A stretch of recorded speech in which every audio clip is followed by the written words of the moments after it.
Hörmətli xanım sədr, hörmətli millət vəkilləri, mən də hesab edirəm ki, bu çox zəruri bir qanunda dəyişikliklərdir və xüsusilə də 208-ci maddənin ləğv olunması çevrəmizdə həm cənubda, həm şimalda baş verən proseslərin fonunda sahibkarlığa böyük bir dəstəkdir. Çünki elə ölkələr var ki, onlar müharibə şəraitindədir, xaosdur, yaxud da hansısa bir şəkildə orada iqtisadi müqavilələrin həyata keçirilməsində axsamalar var və sahibkarlar da bunun hər hansı bir şəkildə bədəlini ödəməkdə artıq tamamilə müflisləşə bilərlər. Ona görə də bu maddənin ortadan qaldırılması olduqca vacibdir və belə bir tələblər artıq sahibkarlar qarşısında qoyulmayacaqdır. İkinci mühüm dəyişiklik qumar məsələsi ilə bağlıdır. Bu da çox vacibdir. Qumara aid ola biləcək sahələr təbii ki, gəlirli sahələrdir. Amma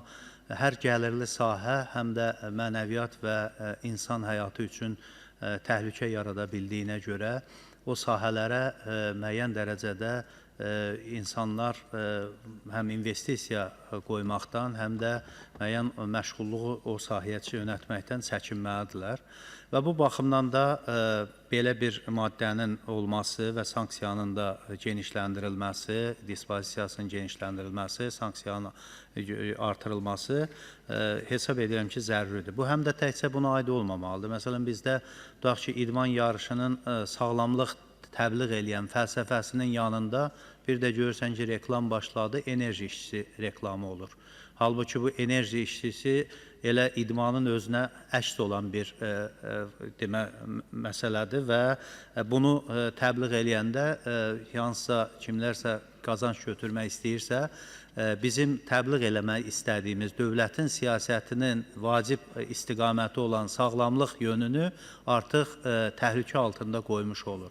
Və bir şey də qeyd edeyim ki, bizdə son vaxtlar intiharların, xüsusilə də gənclər yeniyetmələr arasında intiharların böyük əksəriyyətinin səbəbi də məhz qumar oyunlarına alüdəçiliklə bağlıdır. Çox sayda bura alüdə olan uşaqların sonradan böyük bir borc altına girməsinə gətirib çıxarır, ona görə də belə bir məsələ olur. Burada sahibkarlığın inkişafı ilə bağlı deyildi. Təbii ki, bu müsbət məqamlarla yanaşı. Mən hesab edirəm ki, hörmətli Əli müəllim də qeyd elədi.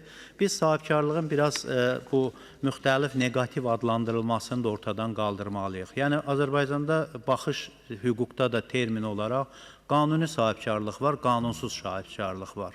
İndi biz başlayıb burada əlavə eləmişik, əvvəldən də əlavə olunubdur. İndi burada da ona biz qanunsuz sözünü əlavə eləyirik ki, doğru izahını verək də yalancı sahibkarlığın. Yalancı sahibkarlıq, fırıldaqçı sahibkarlıq, qeyri-səmimi sahibkarlıq, bu ifadələr qanunsuz sahibkarlığa hansısa bir müdaxilə eləyə bilməyəndə başqa adlar altında müdaxilə eləməyə imkan yaradan terminlərdir. Biz bu terminlərdən uzaqlaşmalıyıq. Yəni, qanunsuz sahibkarlıq var, kifayətdir də. Yəni, bunu hansısa bir şəkildə bu yeni adların artırılması məncə sahibkarlığın inkişafına və sahibkarlığın fəaliyyətinə də ciddi maneə törədən amillərdən birinə çevrilə bilir. Ona görə də bu cür dəyişikliklər olanda məncə o terminlərin də yenidən dəyərləndirilməsi faydalı olardı. Çünki biz bütün hallarda bugün məşğulluqla bağlı ölkənin böyük bir problemi var. Yəni, bunu hamımız insanları qəbul edirik, görürük. Xüsusilə də insanlar, iş istəyən insanlar var və biz onları yönləndirəndə təbii ki, dövlət orqanlarında müəyyən tələblər var. O tələblərə cavab vermək biraz çətin olur, müsahibə mərhələləri. Amma insanlar özəl sektora hansısa bir iş tapmaq üçün bir vasitə axtarırlar. Və onda özəl sektorda bu məhdudiyyətlər, yaxud da bu imkansızlıqlar olanda, bu həm də dövlətin yükünün olduğu kimi qalmasıdır. Onun azalmasına çalışan istiqaməti götürməliyik ki, sahibkarlıq inkişaf elədikcə o iş yerlərinə də adamları yönləndirmək olur, alternativlər daha çox olur və ayrı-ayrı ixtisas sahibləri də özünə uyğun müəyyən ixtisaslar tapa bilirlər. Bir müəllim işdən çıxıbsa, bir deyək ki, həkim işdən çıxıbsa, bu heç olmasa özəl sektorda hansısa formada bir iş tapma imkanlarını əldə etməsi üçün sahibkarlığa olan maneələri biz bacardıqca azaltmalıyıq və ona dəstəyimizi artırmalıyıq. Diqqətinizə görə təşəkkür edirəm.